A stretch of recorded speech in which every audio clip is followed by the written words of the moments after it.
Ramzan special মন প্রাণ ঠান্ডা করা, এটা খেলে মন জুড়িয়ে যাবে, এতটাই টেস্টি আর এতটাই সুস্বাদু।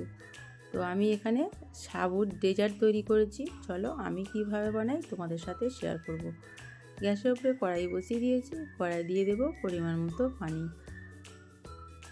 পানিটাকে দেবার পর কিছুটা সময় অপেক্ষা করতে হবে যতক্ষণ না পানিটা ফুটে যাচ্ছে। তো পানিটা ফুটে গেছে, আমি এখানে 1 কাপ সাবু নিয়েছি।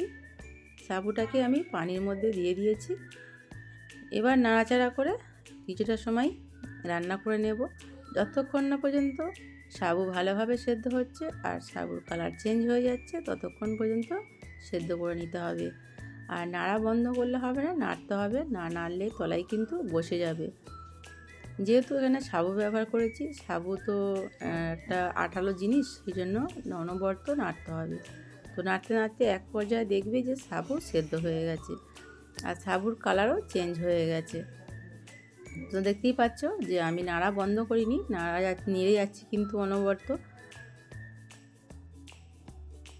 তো একটু সময় নিয়ে সাবুটাকে রান্না করে নিতে হবে, যেহেতু সাবু সেদ্ধ হতে সময় লাগে, একটু সময় লাগবে সাবুটা সেদ্ধ হতে। সাবুটা সেদ্ধ হয় একটা কাজ, তারপরে যেসব বাকি কাজগুলো আছে একদম ইজিভাবে হয়ে যাবে।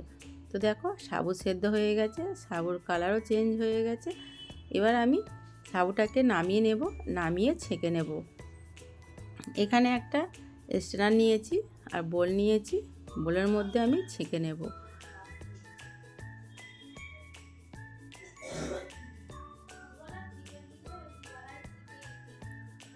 সম্পূর্ণ সাবুটা ছাঁকা হয়ে গেছে। এবার আমি নর্মাল পানি দিয়ে সাবু ধুয়ে নেব, যাতে সাবুটা আঠালো ভাব হয়ে না যায় বা জড়িয়ে না যায়। যেহেতু সাবু একটা চটচটে আঠালো ভাব, সেই জন্য আমি সাবুটাকে নর্মাল পানি দিয়ে ধুয়ে নেব। তো তোমরাও যখন তৈরি করবে নর্মাল পানি দিয়ে অবশ্যই ধুয়ে নিতে হবে। ধুয়ে নিলে সাবুটা ঝরঝরে হবে আর জড়িয়ে যাবে না। আর সাবু যেহেতু আঠালো, সেই জন্য জড়িয়ে যাওয়ার সম্ভাবনাটা বেশি থাকবে। তো দেখো আমি ধুয়ে নিয়েছি, এবার এক সাইডে রেখে দেব, পানিটা ঝরিয়ে নেব। সাবুর যে পানি আছে, এই পানিটাকে কিন্তু আমি ফেলবো না, সাবুর পানিটা আমি রেখে দেব। আমি কাজে লাগাবো সাবুর পানিটা, কি কাজে লাগাবো তোমাদের আমি বলে দিচ্ছি। এই সাবুর পানিটা আমি কাপড়ে মাড় দেব। সাবুর যে রান্না করে কাপড়ে মাড় দেয়, কাপড় খুব সুন্দর মাড় দেওয়া হয়। আমার ছেলের কিছু পাঞ্জাবি আছে, সেই পাঞ্জাবিগুলো আমি মাড় দিয়ে নেব। প্যানের মধ্যে আমি দিয়ে দিয়েছি 500 গ্রাম দুধ। এবার আমি অ্যাড করে দেব পরিমাণ মতো চিনি। তো আমি এখানে হাফ কাপ চিনি নিয়েছি। এখানে আমি গুঁড়ো দুধ ব্যবহার করব, সেই জন্য আমি হাফ কাপ চিনি নিয়েছি আর হাফ কাপ গুঁড়ো দুধ দিয়েছি। দুধ আর চিনি ভালোভাবে আমি দুধের সাথে মিশিয়ে নেব। গুঁড়ো দুধ দিয়েছি যেহেতু দলা না পাকিয়ে যায়, সেই জন্য আমি একটু হ্যান্ড উইক্স দিয়ে নাড়াচাড়া করে মিশিয়ে নিচ্ছি। তো দুধটাকে ভালো মতো ফুটিয়ে নিতে হবে, দুধের যে একটা কাঁচা গন্ধ আছে সেই গন্ধটা যাতে চলে যায়। আর পাউডার দুধটা দেবার কারণে দুধটা অনেকটাই ঘন হবে আর খেতে খুব সুন্দর লাগবে, টেস্ট কিন্তু দারুণ হবে। তো দেখো দুধটা ভালো মতো আমার ফুটিয়ে গেছে, ভালোভাবে বলকে নিয়েছি আর দুধটা অনেকটাই ঘন হয়ে গেছে। এবার আমি আরও কিছু উপকরণ অ্যাড করব। এখানে আমি কাস্টার্ড পাউডার নিয়েছি 1 চামচ। তো আমি বেশি ঘন করব না, একটু পাতলা রাখবো, সেই জন্য আমি 1 চামচ নিয়েছি। তোমরা যদি বেশি ঘন করতে চাও তাহলে 2 চামচ দিও। তো কাস্টার্ড পাউডার দেবার পর চামচ দিয়ে নাড়াচাড়া করে মিশিয়ে নিতে হবে। আর দুধটা দেখবে এক পর্যায়ে অনেকটাই ঘন হয়ে গেছে। তো আমি বেশি ঘন করছি না, একটু পাতলা রাখবো যাতে খেতে ভালো লাগে। আর তোমরা যদি ঘন খেতে চাও তাহলে কাস্টার্ড পাউডারটা একটু বেশি করে দিও। তো দেখো দুধ ভালোভাবে আমি ফুটিয়ে নিয়েছি, আর ফোটাবার কোনো দরকার নেই। কাস্টার্ড পাউডার দেওয়ার পর কিছুটা সময় ফুটিয়ে নিয়েছি। এবার আমি গ্যাসের ফ্লেম অফ করে দেব, দিয়ে দুধটাকে ঠান্ডা করে নেব।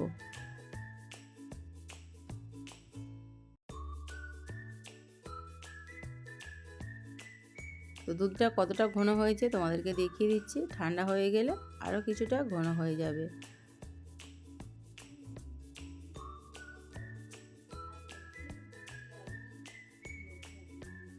দুধটা ভালো মতো ঠান্ডা করে নিয়েছি। এখানে একটা বোল নিয়েছি, বোলের মধ্যে আমি নিয়ে নেব সেই যেই সাবুটা আমি রান্না করে রেখেছিলাম সেই সাবুটা। তারপরে দিয়ে দেব সেই দুধ, যেই দুধটা আমি আগে থাকতেই ফুটিয়ে ঠান্ডা করে রেখেছিলাম। তো দেখো দুধের ঘনত্বটা ঠিক কেমন হয়েছে, অনেকটাই ঘন হয়ে গেছে। এবার আমি একে একে ফল অ্যাড করব। এখানে আমি খেজুর নিয়েছি 6 থেকে 7টা, দানা ছাড়িয়ে ফেলে দিয়ে আমি কেটে কুচিয়ে নিয়েছি। তারপরে দিয়ে দেব কালো আঙ্গুর।